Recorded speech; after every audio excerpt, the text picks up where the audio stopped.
Hey, guess what?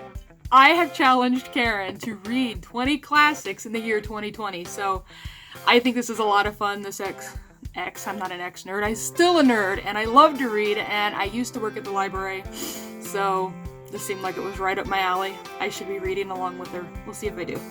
So we have all these really fun actual physical books to read.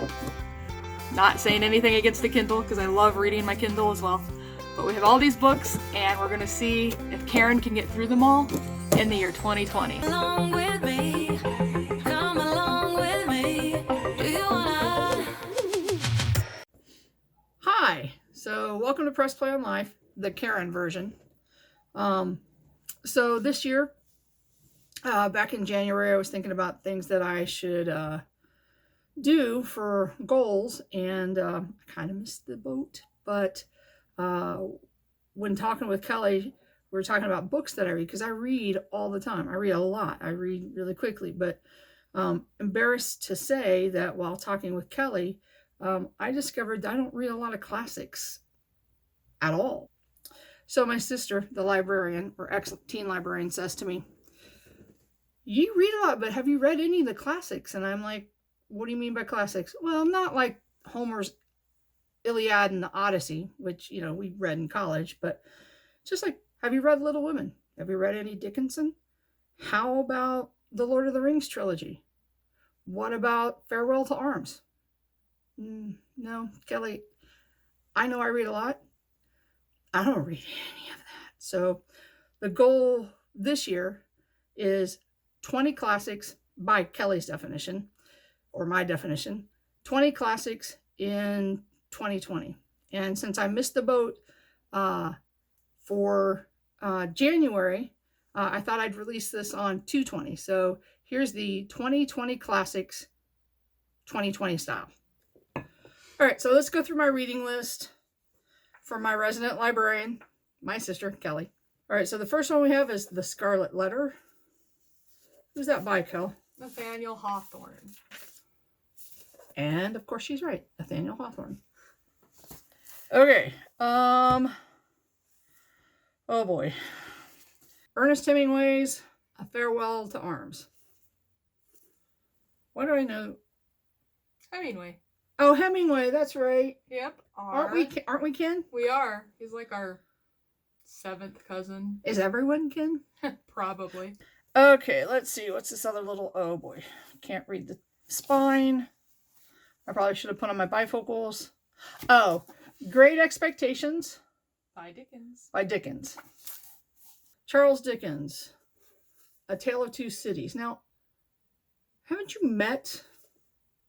Yeah, Mom and I went to the library, and well, not like you haven't met Charles Dickens. No, we met his grandson. Really? What was he doing? He comes to the States and he does little skits about Is it like Christmas time?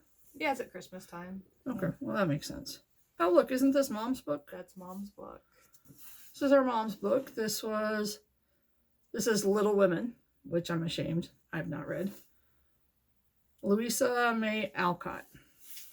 C.S. Lewis. He wrote Chronicles of Narnia, which I have read. This is The Abolition of Man. Well, that's a pretty book. What is this one? This one is Silas Marner. By George Eliot. By George Eliot. Oh my goodness. I like reading this one, but it's a heavy book. I don't know that I can hold this to read this book. It's like reading a dictionary. Would you look at that? You expect me to read this? I do. You can do it. This is the Lord of the Rings trilogy, so it counts as 3 books. By J.R.R. Tolkien. A contemporary of C.S. Lewis. C.S. Lewis, that's right. Jane Austen. This is Pride and Prejudice. And then, who's James Joyce? James Joyce, Dubliners. Okay, so this is a book of poems by Robert Frost. Is that what it's called? A collection of poems by Robert Frost. Is that the one you quote all the time with wood and divergent paths and I don't know? Yes. Okay. Why did you put this in? Well, I hated the movie. You didn't like the movie, but you might like the book. The book is always better. The book is always better. Maybe I'll read it first, get it over with. Okay, so this is a Charlotte Bronte. This is Jane Eyre. Is that how you say it? Jane Eyre. Jane Eyre by Charlotte Bronte. It's a pretty book, too. Look at the cover. Of course, I might be fond of yellow. This one is F. Scott Fitzgerald, The Great Gatsby. Dog's barking. She doesn't want me to read it. It's okay. So, Sir Arthur Conan Doyle. A Study in Scarlet. That should be good. That's a Sherlock. I have no idea what this is. I'm always scared when they're like this and you have no idea what they're going to be. Oh, this might be good. The Three Musketeers by Alexandre Dumas. What she said. Oh, cool. And Agatha Christie. Murder on the Orient Express. And finally, another C.S. Lewis, Surprised by Joy. Surprised by Joy, The Shape of My Early Life. So that completes my list of 20. We were chatting about which 20 she should read, and I trotted downstairs and looked at my bookshelf, and I have like 18 of the 20 that she was listing off. That's insane. We already had them on the bookshelf. She was telling me, I want to read Lord of the Rings. Oh, guess what? I have that one. And then she was, I would like to read, Little Women. And, we have that one too. And, let me see. What about Sherlock Holmes? Oh, we have that too. Do you have the Three Musketeers? Yeah, we got that one. So we already had most of these books, which is great. So that's like really cool. So we already have them all, No, which is... It's only because she's a nerd. She's an actual nerd.